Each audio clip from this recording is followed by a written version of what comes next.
Okay, so welcome to the Real Series, Week 1.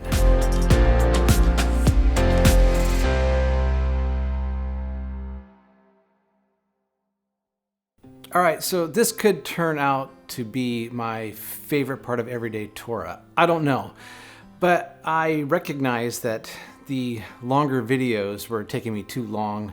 It takes a lot of editing, and I need to do those videos because when I do the graphics part, I'm able to say twice as much in half the time, and some of the topics I want to cover are pretty complicated. So like the LGBT one that I did recently was pretty complicated, and right now I'm working on one that kind of goes over the backbone of the Bible, and that's looking at the Abrahamic, Sinaitic or Mosaic and Davidic and New Covenants. And so I'm putting those 4 covenants together and showing how covenants work, how they work together, and how the New Covenant didn't usurp any of the previous covenants. Instead, they just all work together, and I want to show that. And there's no way I can just talk about it. You have to kind of see it, and so it's taken me a while. But I wanted to have something that I could do weekly where there's no editing, it's just me. It's me reflecting on my life, why I follow the Torah, spur discussion,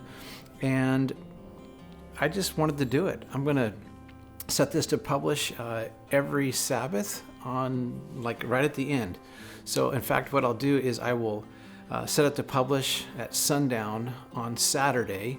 And so maybe we could start a discussion or something like that. And in fact, apparently I'm supposed to ask for people to subscribe and push that notification bell.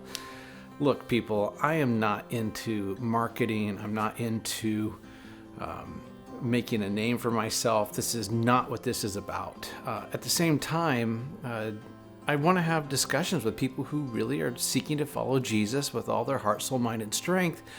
And I don't mind having the discussion. So this is week 1, and I'm going to tell you just a little bit about why I started following the Torah in the first place. So I grew up in the Charismatic Vineyard / Calvary movement, the Jesus movement, and it was great. I mean, these were people that really sought to follow Jesus with everything that they were, and I was one of those people. And so when I was growing up, I just wanted to serve my king, the one that I was in love with.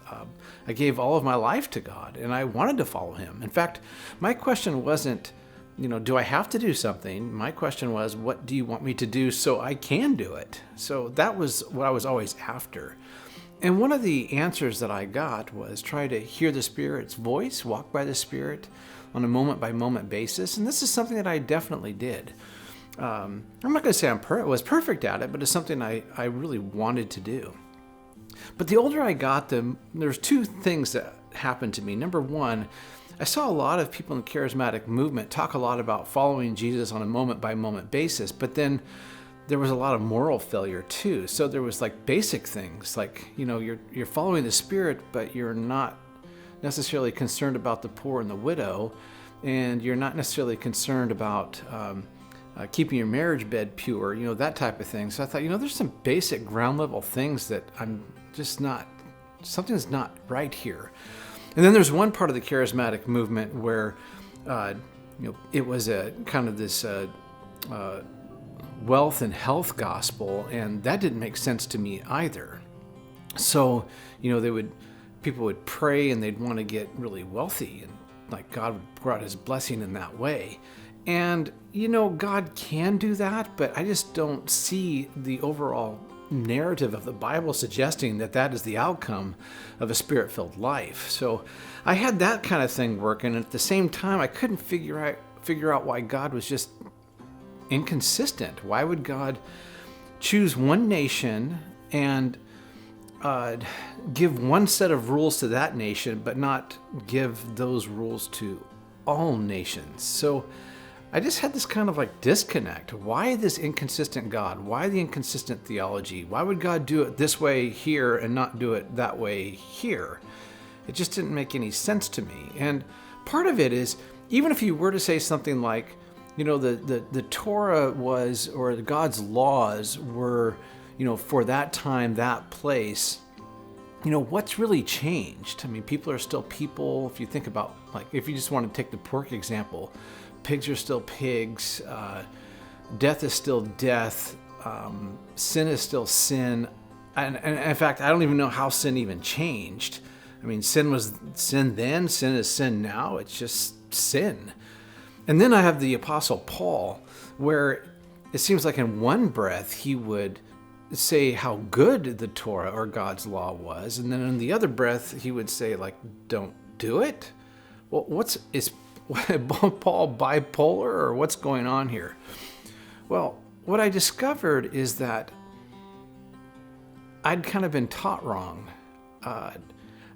I didn't understand that fundamentally what was happening in Paul's day was that people were trying to observe the law or the Torah for purposes of salvation, and that isn't copacetic. That is not good, and Paul's coming against that.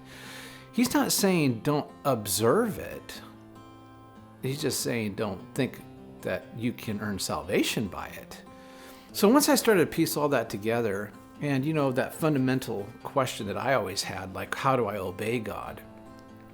My relationship with Amy, me seeking to want to, in many ways I kind of obey her. Not obey in the sense like subservient sense. It's more of, I love you. I want to do things that make you feel loved and to appreciate the story of who you are. So help me to know those types of things that I could be doing to love you. And so in that sense, it's first love, and love seeking to express itself in practice. And then I obey those things, those rules of life, so to speak, that I come alongside Amy and get to know her. And the same is true with God. The things that God has given us to obey are not things designed to just make our lives wretched. And I know that some of you, you'll be looking in the Torah and you're like, well, the rebellious son, now should I stone my rebellious son? I'll cover all that at another time, but we're really misreading these texts. We take things out of context, and another thing we don't understand is that we've got to put it together as a whole. Sometimes you'll proof text and look at one thing that looks like it's dastardly bad, but if you put that together with another text, you balance the two, it's not bad. In fact, it's life-giving. I'll talk about that at another time. But my point is that what I found with the Torah is that, number one, I had been misreading it, and then number two, fundamentally what's going on there is that God has given us something that we can obey by the Spirit, and we should be doing that moment by moment, being sensitive to the Spirit's leading, and we do that moment by moment. But then there's this fundamental baseline stuff of how to love God and how to love neighbor, and that's the role of the 10 Commandments. It kind of further breaks down how to love God and how to love neighbor. And then the rest of the Torah, the rest of the commandments, further elucidate on those. So anyway, week by week, I want to kind of, tell you my thinking pattern of how I got to where I got. And I'll end this week by just saying this. I do not follow the Torah in order to earn any kind of merit with God. I'm saved by grace and further sanctified by grace, and I'll be glorified by grace one day. But I'm a believer who's looking not to participate in cheap grace. Instead, I want to do everything I can to be in love and have that love expressed in a proper and good response. And what I've found is that the Torah allows me to walk into the narrative of the gospel.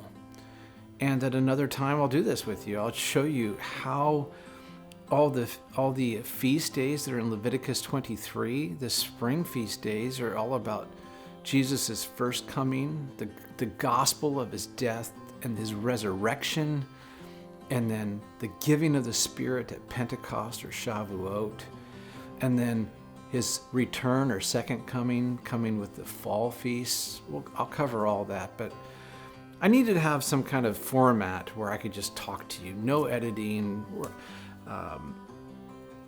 and this is it. Comment below and we can have a discussion. I can't comment on everybody's thing, but I just want to be able to spur some conversation. So this is week 1. I'll come back next week with week 2, and I'm just thinking, this is nothing right now, but in 52 weeks, I'll have made a lot of posts, and maybe we'll have a good discussion. All right, I'll see you next week.